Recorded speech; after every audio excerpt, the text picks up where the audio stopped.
but I want to get into our final guest for the evening. Uh, so we're going to bring up John Spritzler. John is a retired senior research scientist at the Harvard T.H. Chan School of Public Health. And John's going to talk to us a little bit about how the Israeli billionaire class supports Netanyahu as well as the Israeli far right. So, John, take it away. Welcome and thank you for being here. Thank you, Chris, and thank you, Jeff and Matthew, for all of your very interesting presentations. Uh, what I would like to focus on, my main point, is that there's a way to defeat Zionism, but it isn't being carried out. And I would like to talk about that. The support that Zionist ethnic cleansing has in the United States general public and the Western general public similarly is even today, despite the mass media covering the massacre of, of Palestinians in Gaza, even today, a majority of the general public supports Israel. Now, there's a reason for that. The general public in the West, in the United States, has been well educated about the Holocaust and is very sympathetic to Jews and very loath to take a side that they perceive to be going against the Jews, anti-Semitic. And the main propaganda argument that Zionism uses extremely effectively is the lie that Zionist oppression and ethnic cleansing of Palestinians for all these 7+ decades has been for the purpose of making Israeli Jews be safe in a world full of anti-Semites that want to kill them and drive them into the sea and so forth. The Israeli propaganda is that, gee, we hate to have to do it. It pains us to have to do what we're doing to the Palestinians, but we have no choice. We have to do this to make our Jewish population safe. We have to have a Jewish majority population, and that requires removing most of the non-Jews from what is now Israel. That's ethnic cleansing. You can call it that if you want, but we have to do it. We're sorry. It pains us to do it, but it's for the purpose of making Jews safe.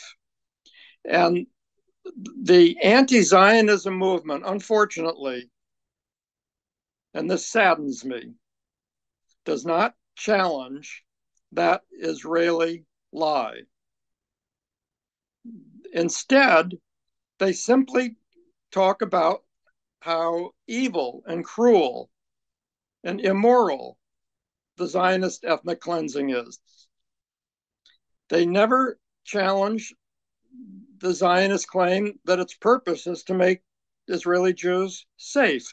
As a result, when the anti-Zionism movement asks for people to support the anti-Zionist movement, it's basically saying, well, you have a choice. You can support the Jews and what is being done by the Israeli government to make them safe, or you can support the Palestinians who are suffering terribly from what the Israeli government is doing to make Jews safe. You should take the side of the Palestinians. Well, some do. Maybe, more and more do take the side of the Palestinians, but it doesn't achieve the great majority that is required to prevent the US government from continuing to give its over-the-top support to Israel, which Israel absolutely requires to continue the Zionist ethnic cleansing project. And the reason it doesn't get that majority is that the majority of Americans and people in the West do not want to take the side that they feel is anti-Semitic in effect, because it opposes what is necessary to make Jews safe, even if they admit that it's not anti-Semitic in intent, but they will not take the side of something that they think is anti-Semitic in effect. So the anti-Zionism movement, in order to win the way the anti-apartheid in South Africa movement won, in order to get the vast majority of support that the anti-apartheid in South Africa movement got, which did in fact prevent the United States from continuing to support apartheid in South Africa. It forced the US government to do a 180 and to switch from supporting apartheid to condemning it. In order for the anti-Zionism movement to have that kind of victory, which can defeat Zionism, it has to refute what I call the Zionist big lie, that Zionist ethnic cleansing and brutal, barbaric oppression of Palestinians is for the purpose of making Jews safe.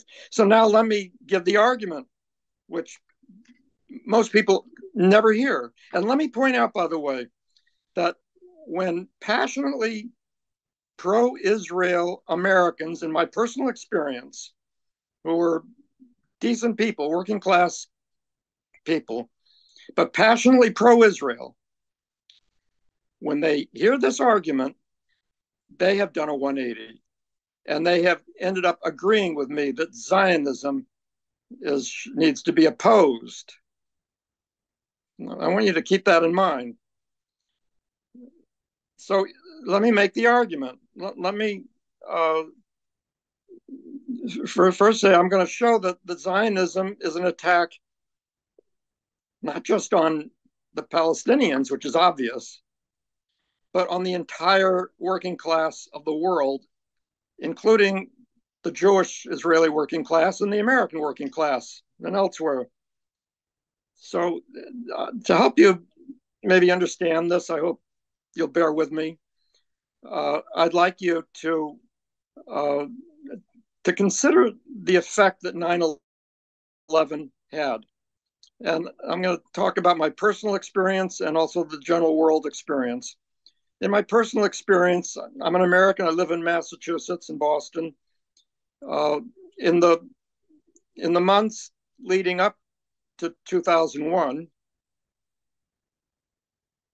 I was involved with other people in building a movement to stop the use of this very oppressive, high stakes, standardized testing of school children in the public schools, designed to prevent a large proportion of working class children from graduating from high school, no matter how well they learn their lessons, in order to make them feel that they were undeserving of having a good job or even to have a job at all. This was an extremely unpopular thing, the use of these high stakes tests throughout all the states in the United States. And so myself and some others, we were building a movement against it. We had teachers on board, including many presidents of local teachers unions. We had two big state conventions of teachers and planning to have a job action where teachers would refuse to administer the exam. And even a statewide meeting of superintendents of public schools gave a standing ovation to my friend, who they invited to give the keynote address to the convention, who talked about why this horrible test should not be allowed to be given. So the ruling class had a big potential problem on its hands. And we were rolling along and very optimistic. We were really gaining strength and everything was great. And then 9/11 happened. And the day after 9/11, that whole movement was dead in the water, absolutely dead. 9/11 put the kibosh on it because people felt, well, we're under attack from a foreign enemy.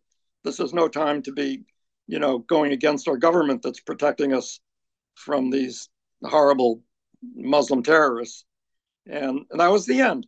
The same thing happened on a worldwide scale to the huge anti-globalization movement that was explicitly an anti-capitalism movement, had enormous demonstrations, getting more and more militant and larger in Seattle and Genoa and so forth.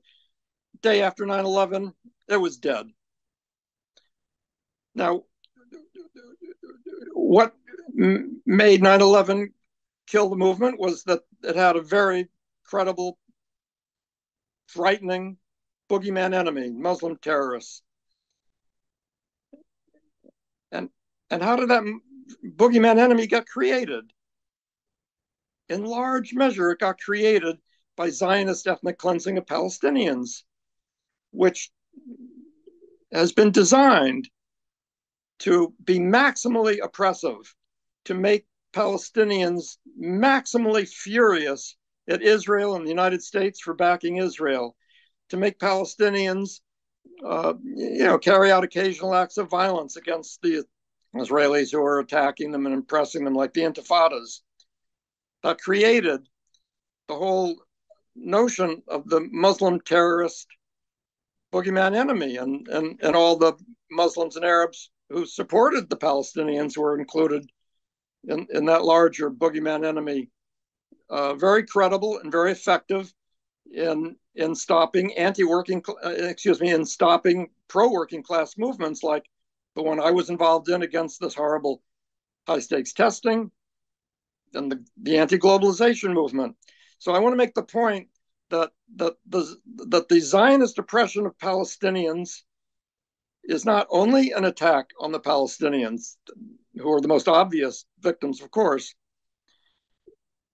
It creates the boogeyman enemy which the rulers all over the world use to attack their own working classes, like I experienced in the United States. So the question then comes up, well, what got the Zionist movement going in the first place?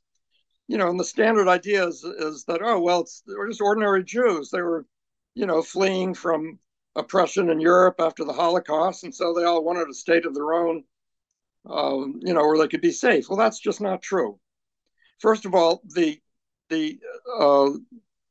main people that made the Zionist project more than just an idea of some marginal people was the billionaire class. It was Lord Balfour, the Balfour Declaration. It was Rothschild who funded the early immigration of the Zionist movements.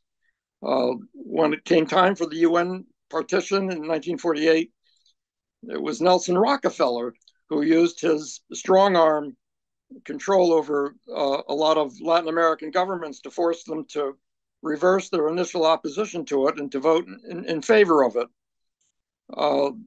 As far as ordinary Jews go, the Zionists betrayed the ordinary Jews all during the Holocaust. The Zionists opposed any rescue effort of Jews from the Nazis that didn't entail sending the Jews to Palestine, and they never did entail sending the Jews to Palestine.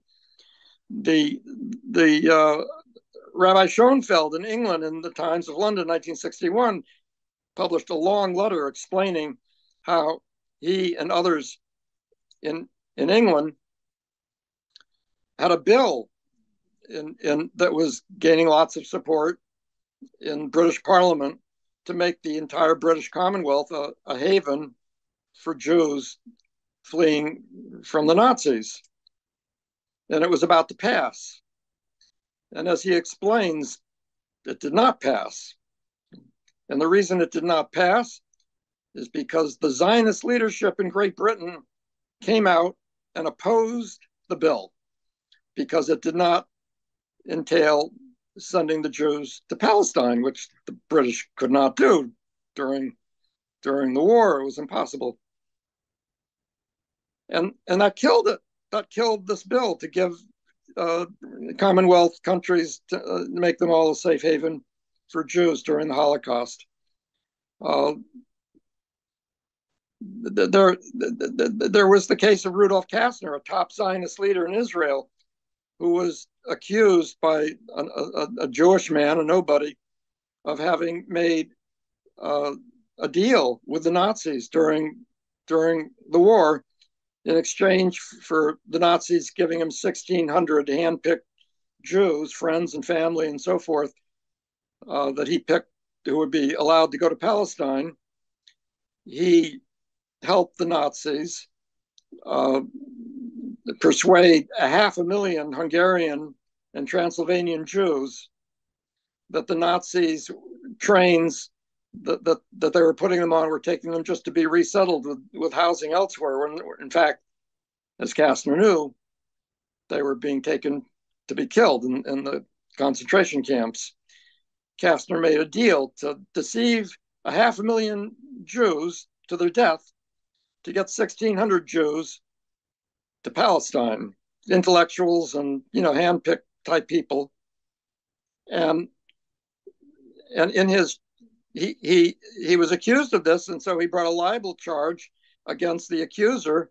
And during the libel trial, it turned out that hundreds of witnesses came forward to support the accusation against him, and it became clear that his only defense was to say truthfully that he did nothing except what the whole Zionist leadership was doing at the time. And so he was conveniently assassinated by people unknown. In the displaced persons camps after World War II, they were filled with Jews. The Jews wanted to go to the United States. They didn't want to go to Palestine. But the Zionist military, Haganah, under the control of Ben-Gurion, got control of the displaced persons camps. That control was given to them by General Eisenhower. And they used that control to forcibly draft the Jews in the displaced persons camps violently, to force them to get on boats to go to Palestine to fight Arabs. So, this idea that the Zionist movement is somehow like an expression of, what ordinary Jews want is just the absolute opposite of the truth. So now that brings me to, I think, what might be the sharpest example of the anti-working class purpose of the Zionist ethnic cleansing.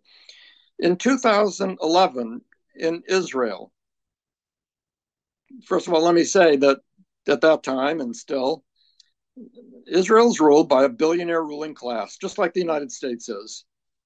The class economic inequality in Israel is extreme, something that's hardly ever reported in the Western mass media. It's extreme like it is in the United States, but even worse. The Israeli Jewish working class was suffering extremely. The rents were impossible for people to pay. The food was too expensive for people to eat. The transportation was too expensive. The wages were too low. A large proportion were just getting a minimum wage that was a poverty wage. There was extreme class anger at the ruling billionaire upper class in Israel. And as a result of that anger at their economic severe oppression, a huge wave of demonstrations erupted beginning in July of 2011. And there was demonstrations after demonstrations in cities all over Israel, week after week, getting larger and larger and larger, until after 50 days of this, with people, pitching tents on Rothschild Boulevard in the wealthy section of Tel Aviv, and doing those kind of things in cities all over, there were 450,000 Israelis, mostly Jews, the working class. Some of them call themselves middle class, but they're working class. 450,000 of them demonstrating on September 3rd against the Israeli billionaire upper class. Not only was this a huge number of people demonstrating, and it was larger than the recent ones last year over the Supreme Court conflict, but it had, according to newspaper polls, one newspaper said it had the support of 85% of the entire Jewish public. And another newspaper poll said it had the support of 90%, 90% of the Israeli public was supporting these huge demonstrations. And these were boisterous demonstrations and, with loud and enthusiastic and so forth. Now, Netanyahu was the prime minister at the time. He killed the movement. He put the kibosh on it, just like 9/11 did on the movement against the horrible school exams and the whole globalization movement. He put the kibosh on it. There was an attack, a violent attack by Palestinians on the Gaza border that killed 12 Israeli soldiers. It became the patriotic duty, as Israelis understood it, to defend their government that was supposedly protecting them against the real enemy, the Palestinians. Immediately, the next demonstration was quiet and somber. And that's when all the momentum ended and the movement died. And a few years later, Haaretz newspaper in Israel did a report on the effect of this huge demonstration. People call it the social justice demonstration, which, by the way, a year following it, an Israeli man killed himself by self-immolation, leaving a letter explaining that he did it out of anger for how he and other people like him were treated so horribly by the rich people in Israel. Jewish man, self-immolation. So Haaretz did a study. Haaretz supported these demonstrations, and it tried to put a positive spin on the usefulness and value of these demonstrations. But in doing that, in its article, it had to admit that the demonstration, which was trying to shift wealth from the rich to the working class in various means and channels, achieved absolutely zero. It won zero of its demands. This is what the boogeyman enemy of the Palestinians enabled the ruling class of Israel to do, to kill what would otherwise have been an unstoppable, huge pro-working class movement against the power of the billionaire class. And the only way that they can keep that boogeyman enemy, which, by the way, let me point out that the United States, we only had 9/11 on one time, but in Israel, there's like 9/11s all the time. Every time that there's any kind of a rising up by Palestinians against the Israeli army, an intifada or anything even minor, it's another 9/11.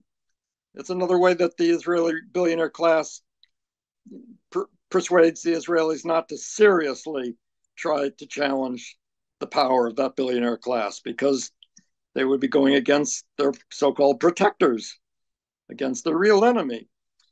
So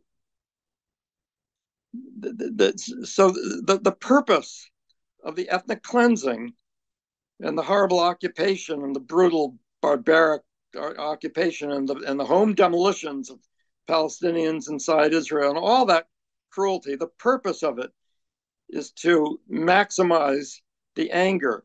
And at this point, I need to also add that the Israeli government for decades has been funding and working to keep Hamas in power, funding it and working to keep it in power, precisely because Hamas is overtly terrorist overtly aiming to make Islam sovereign in, in all of Palestine, which is what its covenant says, and it's never been revoked.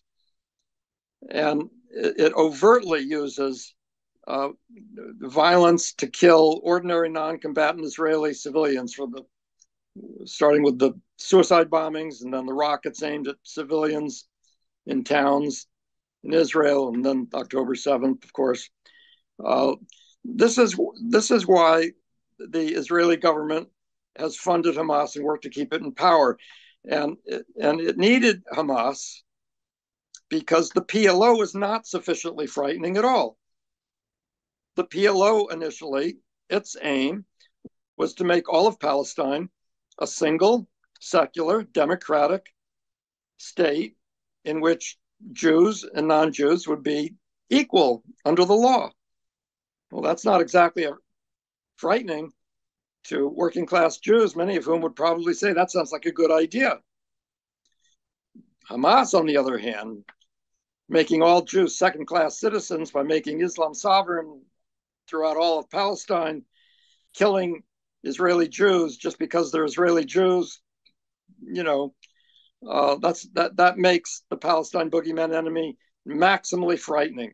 And that's exactly what the Israeli government needs, and that's why it's been funding and working to keep Hamas in power. And when I say keep Hamas in power, I mean everybody knows that in the past, the bombings of Gaza increased the support for Hamas among people in Gaza. That's undeniable. So I just need to conclude by saying that if the Zionists in Israel stopped treating the Palestinians like dirt, if it granted their right of return, if it gave them equal rights under the law with Jews in all of Palestine, if it returned the stolen property and so forth, there would be peace. Palestinians would completely reject terrorists like Hamas. They only support them to the extent that Hamas claims to be truly doing something against the Israeli oppressors. There would be peace. But with that peace, with the absence of a boogeyman enemy, the Israeli billionaires would be one step away from being overthrown by the kind of mass movement that developed in Israel in 2011, but which, if there was peace, would not be killed, but would continue until it won what it was after, which is economic equality and an end to the inequality that makes billionaires billionaires. Now, the last thing I want to say is that all of the governments of the world are run by oppressor ruling classes, and they all support the two-state solution. The only exception, I suppose, is Netanyahu, and he has no solution at all. So the prime ministers before him, Ehud Olmert, supported the two-state solution. And the reason is that the two-state solution says to the Palestinians, okay, you get a little postage stamp sized area of land. We'll call it a state. You can fly the Palestinian flag. You can be a member of the UN, but you must forfeit forever your right of return to the 78% of Palestine from which you were driven out by violent ethnic cleansing. That's a totally immoral plan, and it does not end the number one grievance of Palestinians, which is to be able to return, to have their right of return honored, to return back to where they were driven out of from inside Israel. And so the two-state solution will maintain the anger of the Palestinians, and thus it will maintain the existence of a frightening boogeyman enemy that will be used not just by the Israeli ruling class, but by ruling classes all over as a way of frightening their own working classes into obedience instead of rising up against their own ruling class that pretends to be protecting them from Muslim terrorists. So I just want to point out that the article that I wrote that says what I just said now when I joined Jewish Voice for Peace, which is one of the main anti-Zionist organizations in the United States. And I simply told people about that article and asked them to read it.